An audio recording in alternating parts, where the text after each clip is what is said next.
오늘 이 새벽에 하나님께서 우리에게 주신 말씀은 말라기 2장 3장 말씀 가운데 말라기 3장 4절 5절 2절의 말씀입니다. 말라기 3장 4절 5절 2절의 말씀입니다. 구약성경 1330쪽, 구약성경 1330쪽 말라기 3장 4절 5절 2절의 말씀입니다. 구약성경 1330쪽 말라기 3장 4절 5절 2절의 말씀입니다. 말라기 3장 4절 5절 1330쪽입니다.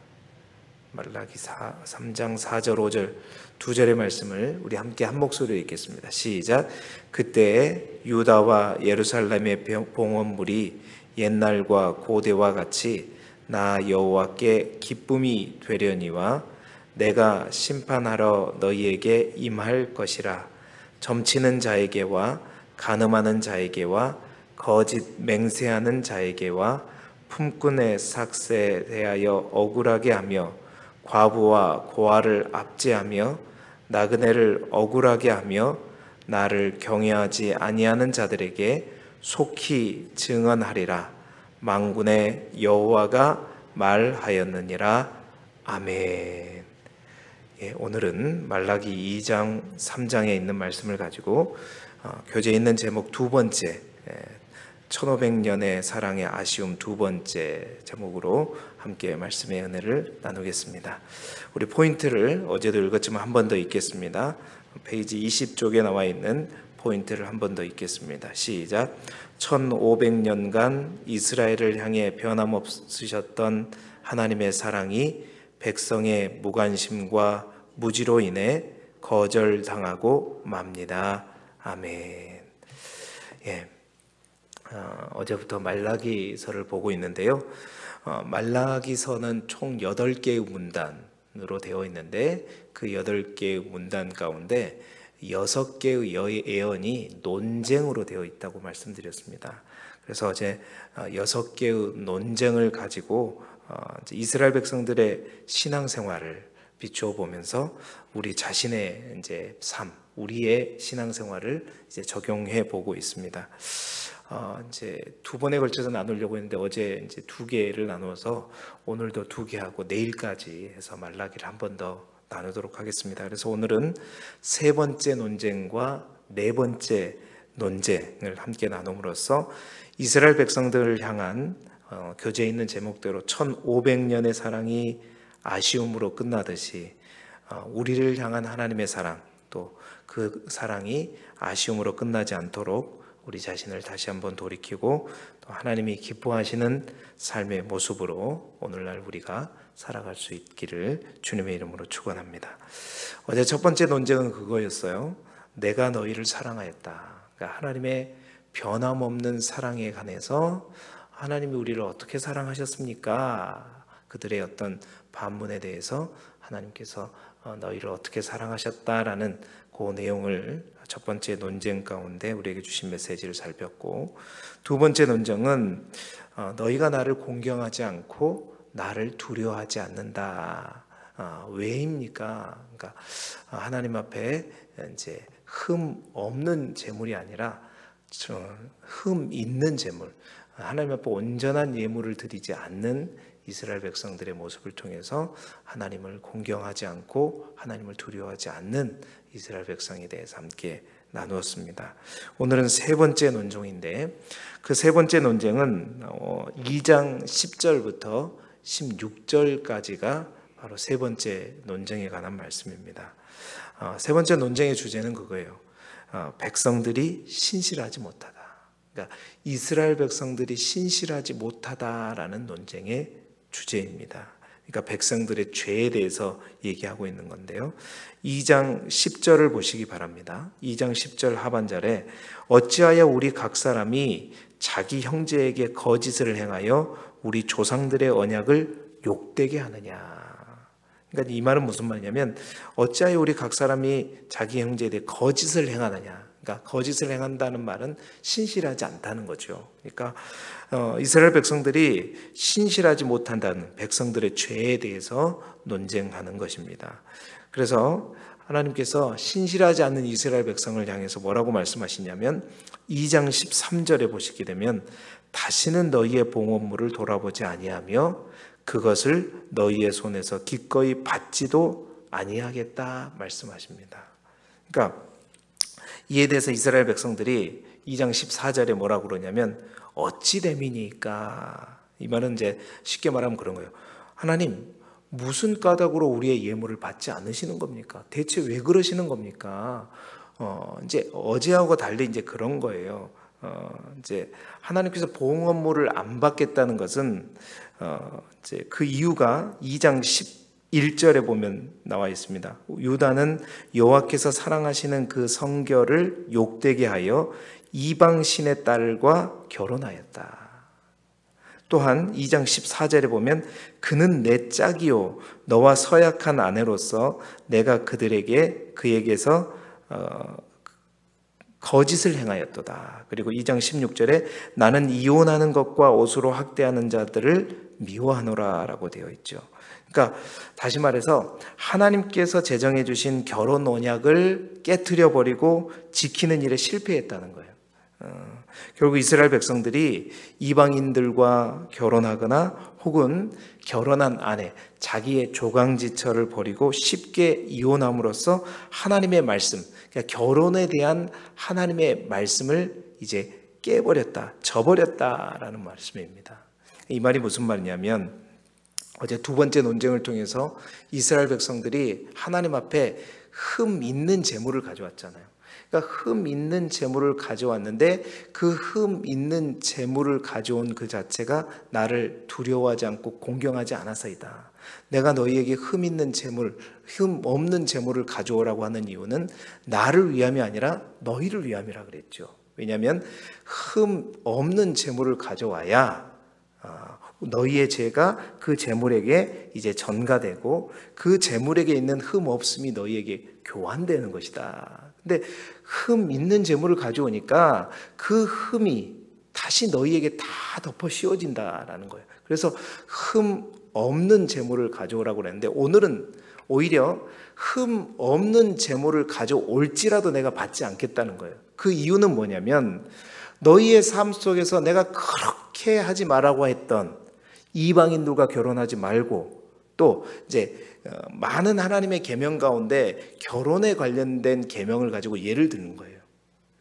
내가 그렇게 하지 말라고 하는 이방인들과 혼인하고 결혼하는 거 그거 하지 마라 그랬는데 너희 삶 속에서 그들과 결혼하고 너희의 조강지처를 버리고 또 다른 여인들을 아내로 삼는 이러한 행위를 너희 삶 가운데 날마다 행하면서 나한테 아무리 흠 있는 힘 없는 좋은 재물을 봉헌물을 가져온들 내가 그 봉헌물을 더 이상 받지 않겠다라는 거예요. 말씀을 따르지도 않고 말씀대로 살려고 하지도 않으면서 와서 드리는 예물, 그 예물이 어떠한 예물일지라도 내가 받지 않겠다. 이 말은 그러한 너희의 예배를 내가 받지 않겠다라는 말씀입니다. 이 말은 그 말이에요. 오늘 올 한 해 우리의 교회의 목표대로 예배가 삶이 되게 해라 그랬잖아요. 삶이 예배가 될 수 있도록 또한 삶 속에서 하나님의 말씀을 순종하면서 살아가려고 애쓰고 힘쓰는 것이 아니라 삶 속에서는 자기 욕심에 따라서 말씀이 수시로 그냥 말씀을 다 어겨버리고 말씀을 다 거부하는, 그러니까 삶의 예배를 실패한 채로 그러니까 성전에서 와서 드리는 공적인 예배만 드리면 된다는 그러한 생각, 내가 그러한 예배를 받지 않겠다는 거예요. 여러분 이 말씀이 뭐냐면 구약 전체를 통해서 특별히 예언서를 통해서 하나님께서 줄곧 얘기하는 거예요. 이사야, 예레미야, 에스겔을 통해서 계속해서 말했다는 거예요. 너희의 삶이 되지 않는데 마당만 받는 그러한 예배 내가 받지 않겠다는 거예요. 형식적으로 마음은 없고 삶에서는 완전히 내 말씀을 어겨가면서 내 말은 그냥 머릿속에 두지도 않고 살아가면서 내가 주님 앞에만 나왔다, 그거 내가 받지 않겠다 말씀하시는 겁니다. 자, 그렇다면 여러분 그들이 그렇게 하지 마라 하는 것을 또 하는 근본적인 이유는 뭘까요? 왜 하나님께서 이방 여인들을 취하지 말라고 그렇게 말씀하셨는데 이스라엘 백성들은 또 이렇게 이방 여인들을 취하고 아내로 맞이하게 되는 것인가? 그건 다름이 아니야 그거였어요. 자기보다 이방신을 섬기는 사람들이, 그러니까 하나님보다 이방신을 섬기는 사람들이 더 물질의 복을 더 많이 받은 것처럼 보였기 때문이죠. 그러니까 이스라엘 백성들은 결국 뭐 때문이었냐면 돈 때문이었어요. 만몬 때문이었단 말입니다. 그러니까 하나님께 결국 만몬 때문에, 돈 때문에 하나님과 삶 속에서 적당한 거리를 두고 타협하는 삶을 살고 있는 겁니다. 믿는다고 하지만 하나님의 말씀대로 살게 되면 왠지 뭔가 불안하고, 그 하나님께서 나의 미래를 책임져 주실 것 같지 않기에 세상에서 내 이익을 위해서, 내 미래를 위해서는, 그렇죠, 분명히 불의인지 알고 있어요. 하나님이 이걸 싫어하는 것은 알고 있음에도 불구하고 불의에 눈 감고 거짓과 타협하고, 왜? 자신의 욕심을 쫓아서. 그러니까 하나님은 성전에만 계시고 내 삶에서는 하나님 잠깐만 눈 감아주세요. 모른 척하면서 은근히 세상 사람들 것처럼 할 것 다 해버리고 남들 속이고 거짓과 타협하면서 그러한 삶을 살아가면서 내가 이 주일날에 또한 제물을 들고 하나님 앞에 나와서 예배만 드리는 그러한 삶에 대해서 말씀하고 있는 겁니다. 결국 그들은 뭐예요? 하나님 믿는 것이 불안한 거예요. 하나님 믿는 것이, 하나님 믿는 것 가지고는 모자라다는 거죠. 여기에도 한 발, 저기에도 한 발. 나의 이익을 위해서라면 신앙도 하나님의 말씀도 한순간 다 옆에 묻어버리고 살다가 아무 일 없었던 듯이 하나님 앞에 예배드리면서 오는 삶.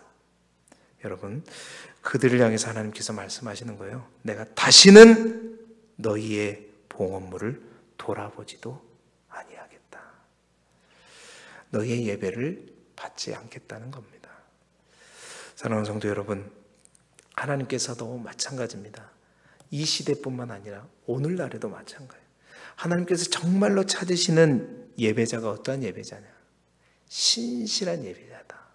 신실하다는 말은 하나님이 변함없음과 같이 우리 또한 변함없이요. 우리 상황이 어떠할지라도, 힘들고 어렵고 고난이 올지라도 말씀을 붙들고 살면 이것이 분명히 세상 사람들의 눈에는 바보 같은 행위일지라도 신실하신 그 하나님처럼 우리 또한 하나님 앞에 신실하게 하나님의 말씀을 욕되게 하지 않고 거짓과 불의에 타협하지 않고 올곧게 하나님의 말씀을 쫓아 나아가는 이러한 예배자, 이러한 삶의 예배자를 하나님께서 찾고 계시다는 거예요. 여러분, 성경이 말하는 경제관은 무엇입니까? 어떤 환경이 주어지더라도 그것의 족함을 알고 하늘의 소망을 두고 살아가는 것. 사도 바울이 말했잖아요. 내가 가난에 처하든지 부하에 처하든지 내가 주 안에서 살아가는 일체의 비결을 배웠노라. 그러니까 하늘의 소망을 두고 살아가는, 힘들고 어려워도 말씀과 언약을 믿음으로 붙들고 순종하는 그러한 예배자. 하나님은 이 땅에 변함없이 한결같이 힘들고 어려워도 하나님을 붙들고 사는 자들을 기뻐하시고 바로 그러한 예배자를 오늘도 찾으십니다. 오늘 하루의 삶 속에서도 하나님이 기뻐하시는 그 삶의 모습으로 우리가 말씀을 붙들고 승리하는 저와 여러분이 되기를 주님의 이름으로 축원합니다. 네 번째 논쟁이 뭐냐? 2장 17절부터 3장 5절까지의 말씀이에요. 그 논쟁의 주제는 뭐냐면 너희가 말로 나를 괴롭게 한다라는 것입니다. 하나님께서 이스라엘 백성들에게 말하는 거예요. 2장 17절에 보세요. 너희가 말로 여호와를 괴롭게 하고도 이르기를 우리가 어떻게 여호와를 괴롭혀 드렸나이까 하는도다. 이는 너희가 말하기를 모든 악을 행하는 자는 여호와의 눈에 좋게 보이며 그에게 기쁨이 된다 하며 정의의 하나님이 어디 계시냐 함이니라. 네 번째 논쟁의 주제는 그거라는 거예요. 하나님의 공의를, 하나님의 정의를 의심하는 이스라엘 백성들을 향한 하나님의 심판의 메시지입니다.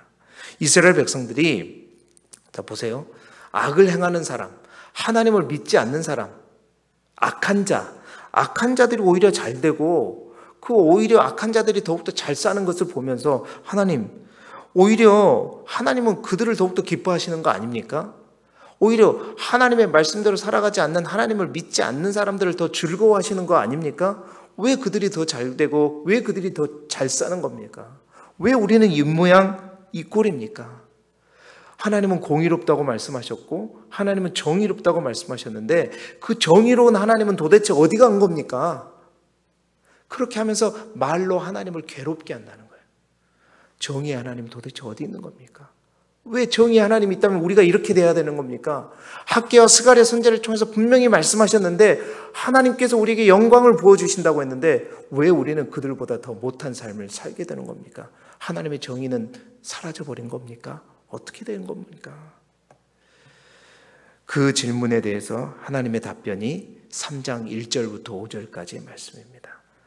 3장 1절에 뭐라 그랬죠? 보라, 내가 내 사자를 보내리니 그가 내 앞에서 길을 준비할 것이요 또 너희가 구하는 바 주가 갑자기 그의 성전에 임하시리니 곧 너희가 사모하는 바 언약의 사자가 임할 것이다.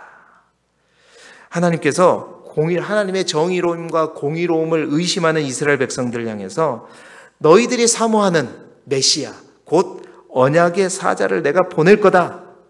여기서 언약의 사자는 누구냐면 성육신하셔서 우리 가운데 오신 예수 그리스도를 의미합니다. 뿐만 아니라 그리고 내 사자라고 해서 그가 내 앞에서 길을 준비할 거다. 그 내 사자, 언약의 사자보다 먼저 보낸 내 사자는 누구냐면 바로 신약에 예수님을 먼저 와서 예수님을 이제 길을 예비했던 세례 요한을 의미하는 거죠. 결국 언약의 사자가 메시아가 너희 가운데 임하는 날 그 앞에 설 자가 아무도 없다. 그때 진짜 심판이 시작되게 될 거다라고 말씀하는 거예요. 그 심판이 우리가 읽었던 말씀입니다. 3장 5절에 보니까 내가 심판하러 너희에게 임할 것이다. 점치는 자에게와 간음하는 자에게와 거짓 맹세하는 자에게와 품꾼의 삭세 대하여 억울하게 하며 고아와 과부를 압제하며 나그네를 억울하게 하며 나를 경외하지 않은 자들에게 속히 증언하리라. 그러니까 하나님을 의심하고 불평하는 이스라엘 백성들에게 예수 그리스도가 언약의 사자가 너희 가운데 오실 때 이제 진정한 심판이 너희에게 이루어지게 될 것이다. 여러분 이 말씀을 통해서 하나님께서 이스라엘 백성들 뭘 깨우치고 있냐면 첫 번째는 그거예요. 이스라엘 백성들이 하나님 정의는 어디 간 겁니까? 왜 우리는 이 모양으로 살고 하나님을 믿지 않고 하나님을 욕되게 하는 사람들은 저렇게 잘 살고 이제 흥하는 겁니까? 라고 말할 때 그들이 제대로 알지 못하는 것이 있어요. 보세요. 자, 하나님의 공의와 정의의 잣대를 가지고 즉각적으로 지금 심판하게 되게 되면 여러분 이스라엘 백성들 또한 자기는 자기가 의롭다고 생각하죠. 자기는 하나님의 공의의 잣대를 재게 되면 자기는 심판받지 않을 거라고 생각하죠. 아니라는 겁니다. 너희가 나의 공의와 정의의 잣대로 내가 너희에게 즉각적으로 심판을 하게 되면 가장 먼저 저 이방인들은 당연히 심판받게 되죠. 그런데 누가 또한 심판받아요? 이스라엘 백성들이. 하나님의 백성들이. 너희 또한 그 심판에서 자유치 않기 때문에 그러니까 너희 심판의 공의의 잣대를 뜰 때 너희 또한 그 심판에서 벗어나지 못함을 모르고 벗어나지 못한다는 사실 자체를 모르고 하나님에게 불평하고 있는 거야. 늘 말로 하나님을 괴롭게 하고 있다는 거죠. 이 말은 또 하나 뭐냐면 하나님은 공의로우신 분이시지만 하나님은 어떠한 하나님이세요? 사랑의 하나님이라는 거죠. 그 사랑의 하나님을 깨우쳐 주시는 겁니다. 그래서 하나님의 백성들뿐만 아니라 에스겔 33장 11절에 있는 말씀처럼 하나님은 악인이라도 죽는 것을 기뻐하지 않으시는 하나님이시다는 거죠. 내가 공의의 잣대를 지금 너희에게 대지 않는 것은 너희로 하여금 시간을 주는 거예요. 오래 참으시는 거예요. 뿐만 아니라 너희뿐만 아니라 저 이방인들조차도 어떻게 하면 내가 그들을 살릴까? 회복시키실까? 그래서 내가 너희도 살리고 저희들까지 믿지 않는 그들까지 살리기 위해서 내가 지금 심판의 잣대를 너희에게 대지 않는 거예요. 그러니까 하나님의 정의가 실종된 것처럼 보인다는 거죠. 여러분, 오늘날도 마찬가지입니다. 왜 하나님, 왜 우리는 이 모양 이 꼴로 사는 겁니까?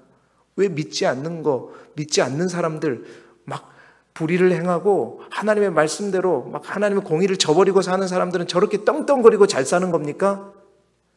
그들을 향해 하나님은 분명히 말씀하시는 거예요. 나는 공의의 하나님으로서 내가 반드시 심판하게 될 날이 올 것이다.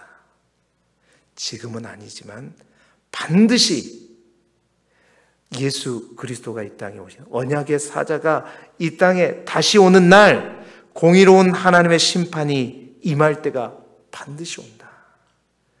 그때 너희는 바로 나를 믿음으로 말미암아 그 심판의 날이 기쁨이 되게 하라라고 오늘 우리가 읽었던 말씀 속에서 보여주시는 것입니다. 3장 5절에 내가 심판하러 너희에게 임할 것이다.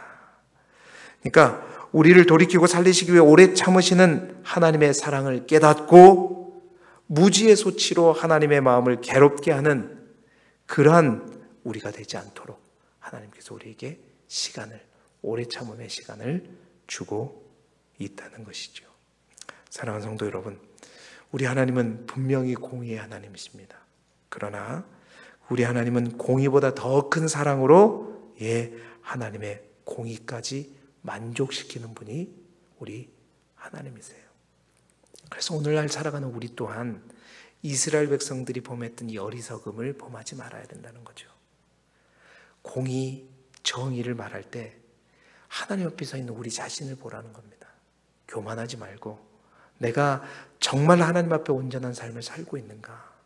하나님의 그 공의를 이루시기를 원하시고 분명히 공의와 심판을 하시지만 우리에게 시간을 통해서 우리 또한 돌이키고 믿지 않는 이들까지 돌이키시고자 하는 하나님의 큰 그림이 있다는 겁니다. 여러분, 하나님께서 자비와 긍휼을 베푸시는 마지막은 뭐냐면 예수 그리스도를 이 땅에 보내신 겁니다. 그게 마지막이에요. 이제 그러한 예수 그리스도를 보내주셨음에도 불구하고 예수 그리스도를 마음속에 영접하지 않고 그 예수 그리스도를 우리 삶에 온전히 우리 중심에 두고 말씀 가운데 온전히 살아가지 않는 그들에게는 더 이상의 자비는 없는 거예요. 더 이상의 은혜는 없는 것입니다. 마지막 주시는 기회의 시간이 바로 이 시간, 우리가 살아가는 이때입니다. 고로 우리도 이스라엘 백성들처럼 교만하지 말아야 되겠고 항상 겸손하게 내가 하나님의 말씀대로 우리 삶 가운데 삶의 예배를 드리고 있는가 점검할 뿐만 아니라 우리 주위에 이제 마지막 기회예요. 지금 우리가 구약의 역사를 쭉 봤지만 하나님은 참으시고 여기까지 오시고 또 참으시는 거예요. 그러나 예수 그리스도를 그래서 이제 참으시다가 안 되니까 하나님 자신을 주셔서 이제 마지막 기회를 우리에게 주시는 겁니다. 그 기회에도 불구하고 아직도 하나님을 알지 못하는 우리의 가족들이 있다면 또한 우리의 지인들과 친지들이 있다면 정말 그 시간은 바로 우리를 통해서 그들을 하나님께 돌아오게 하고자 하는 하나님의 마지막 자비와 긍휼이라는 것이죠. 정의를 논하기 전에 내가 하나님 앞에 어떠한 삶을 살고 있는가 묻고 살아가자. 사랑하는 성도 여러분, 이 새벽에 우리가 우리 각자에게 질문해 보시길 바랍니다. 나는 하나님을 기쁘시게 하는 사람인가? 아니면 나는 늘 말로 하나님을 괴롭게 하는 사람인가? 또한 나는 나의 예배는 하나님이 받으시는 예배인가? 아니면 하나님께서 거부하시는 예배를 나는 오늘도 드리고 있는가? 또한 나는 말씀을 붙들고 순종하는 신실한 사람인가? 삶으로도 예배 드리는 사람인가? 아니면 불순종함으로 욕심을 따라 변하는 변질된 사람인가? 성전에서만 예배 드리는 사람인가?